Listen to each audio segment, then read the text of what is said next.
Action! 可愛い顔して色白で知恵が回って明るくて笑い上手はいいけれど派手ないたずらたまに気づくあれは Welcome to the drop for this week. I'm Fighter Caulifla as always. This time we're going to be talking about Tekken, Nintendo, Bandai Namco, and of course, some Dragon Ball. Where would I be without Dragon Ball? Stay tuned for that. First up on the drop is Tekken 7 Story Mode. We got shown the first 10 minutes of the story mode. In it, you saw a young Kazuya fighting a younger Heihachi, his dad, after Kazuya was angered over the death of his mother and said, "You killed my mom," and all that. And then he switched to an older Heihachi, who's fighting, or who's doing something I don't remember quite, even though the video is right in front of me. Matter of fact, what is he doing? He's fighting Tekken Force members, or G-Force members. I didn't catch it. We also saw in it what you're going to be expecting for the rest of the story mode, which is seamless story into gameplay action. There was another video that showed more of this, like that jumped around in the story. It showed Lee versus Elisa, Lars versus a bunch of Tekken Force soldiers and all that. And in it, sometimes it went seamlessly to the fight, and sometimes you even had to do a quick time event right before the fight, which I really like. I really dig this. My question, though, is the story mode seems to jump around chronologically. At least it did when it's just showing this part about Heihachi. So I'm wondering, is it character by character? Is the story going to focus, okay, this is Heihachi's saga. This is Kazuya's saga.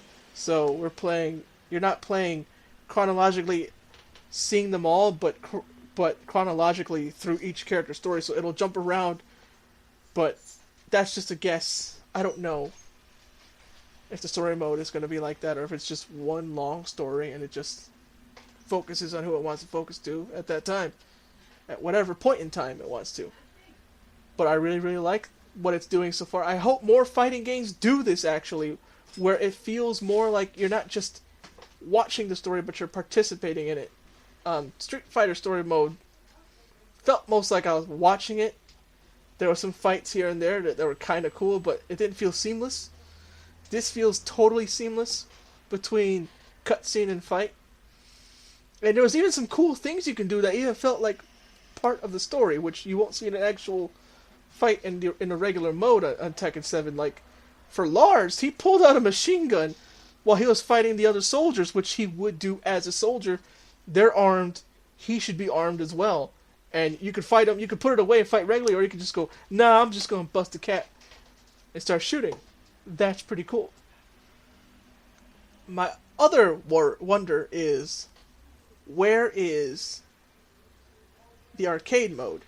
Is there going to be an arcade mode? Is the arcade mode going to have traditional endings still? Is it going to be like Blaze Blue, where the arcade mode has its own endings that are related to the story, but the story mode is still the actual plot? The arcade mode is kind of like a teaser for the story mode's plot? No idea. The story mode is great though. However, hopefully there is an arcade mode that has that still. If not, I still see Tekken 7 doing much better than Street Fighter 5 did at launch. And that's my Tekken 7 stuff. Going on now to Nintendo 2DS. Boy howdy, get ready for that. Like I said, on to Nintendo announced seemingly out of nowhere the new Nintendo 2DS XL, because there's another 2DS that's not XL. Nope, it's just this one, and it's just XL, so it seems to be kind of redundant or unnecessary to name it XL if it's the only size that there is for this new Nintendo 2DS.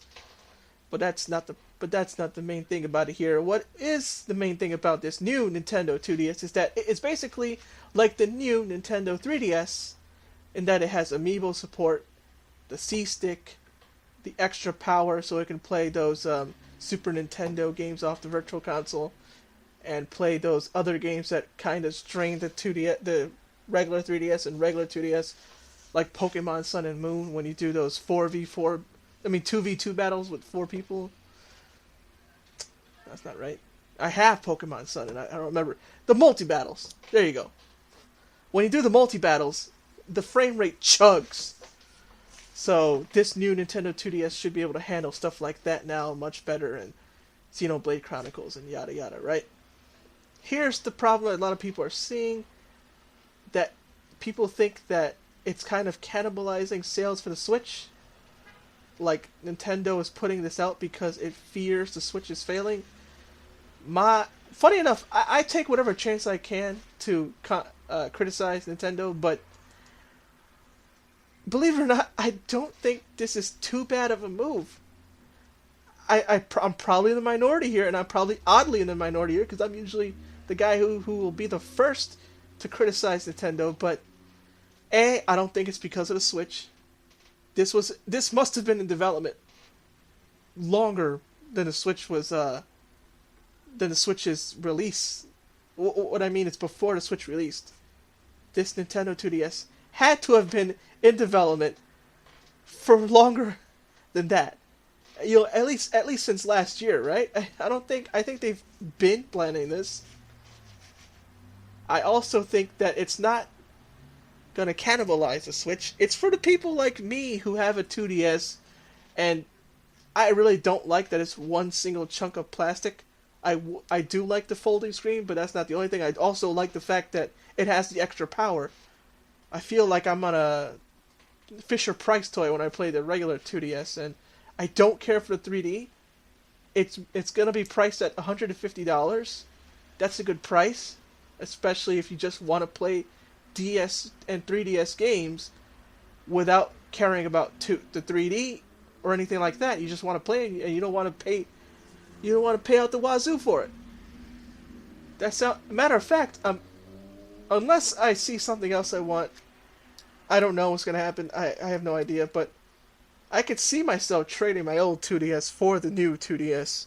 It's basically a new 3DS without the 3D, and that's what I wanted. I don't care for 3D, and I remember buying the regular 2DS when the new 3DS came out, because I was like, well, I don't care about 3D, but I also, it was a good price, and I didn't care about 3D, and I was like, but my old 2DS can't do the Super Nintendo VC games. It's gonna have less power, so some new games won't be able to run just as good. And I always wanted a 2DS with new 3DS hardware in it, so I'm getting what I wanted, basically. It's people think they have to buy these things. That's why a lot of people are like, oh, what? I just got a new 3DS. Keep your new 3DS. This is for people who don't care about 3D. My only problem is I hope this thing comes with a charger. I don't want to sell my 2DS and then go, whoops, I should have kept the charger, or have to do anything like that. It comes out July 28th, and like I said, it's at $150. Fun fact, Australia and New Zealand get it a whole month earlier at June 15th. And in Australia, it would cost $200. What's next? Gundam. Gundam Versus is finally coming to the West this fall. No exact release date given for the American release, but in Japan it will come out July 6th, 2017. We've got some cool things to know about it. It's basically just like the previous Gundam Versus games. If you've never seen them, which you probably haven't because they haven't come out in the West, they're basically like 2v2 action games, but they're treated as fighters. So I've even seen people play it with arcade sticks before. But they're 2v2 action games. You pick what Gundam you want. You go at it. You do what you want. There's going to be a bunch of modes in it. Boost mobility mechanics. Unlockable striker supports. And the burst system. So you get all this like before. It's going to be great for PS4. I'm talking about it even though there's not a lot of info about it. I'm talking about it because I'm just so hyped, because if you haven't seen Extreme versus Full Boost or any of those games, check them out. They're a lot of fun. They're pretty legit. I mean, like I said, people even play them with arcade sticks. That's why they're pretty in depth for a Gundam game to go at it in a competitive environment. So check those previous games out, and you'll see why people are hyped for the PS4 one coming. And of course, check the trailer out too. There's an official Bandai Namco YouTube channel put it up. 4 minutes long. See a lot of gameplay of it. See if you like it. I know I will, because not only from seeing the trailer, but because I like the series as a whole. Comes out fall 2017. That's all I got again. Let me know what you think about it. And last but not least, we're going on to Dragon Ball. In Dragon Ball Super Episode 88, we've got to see the debut of the female Saiyan Caulifla from Universe 6. The Saiyan character Kabe goes to see his captain Renso, who was from his old days of fighting as a Saiyan freedom fighter, or whatever they do over there in Universe 6 as opposed to Universe 7.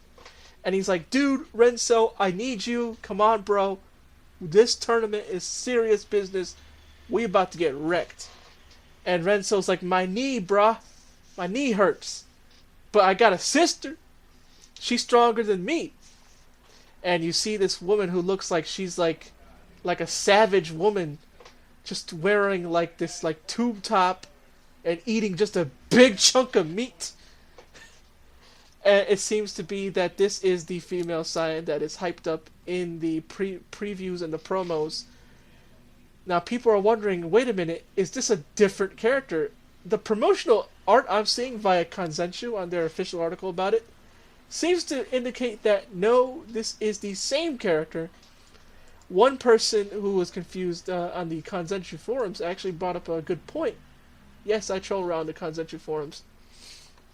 Not troll, more like lurk. I don't... Trolling would imply that I'm active in those forums. I just read.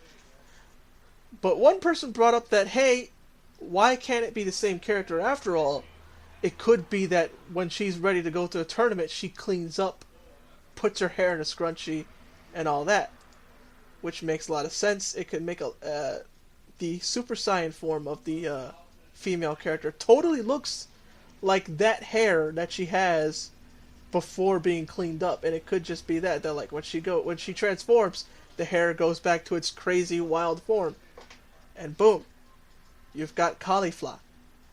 I haven't been this hype for Dragon Ball Super in the past few weeks, since even though I like to see number 17 again, those episodes with him were kind of like, it's cool to see him, but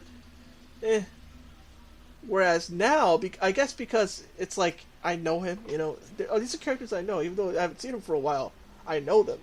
But Universe 6 and all that, I love seeing that kind of stuff in Dragon Ball Super. I really like that Universe 11 episode, where you got to see how Universe 11 was like. That's cool to me.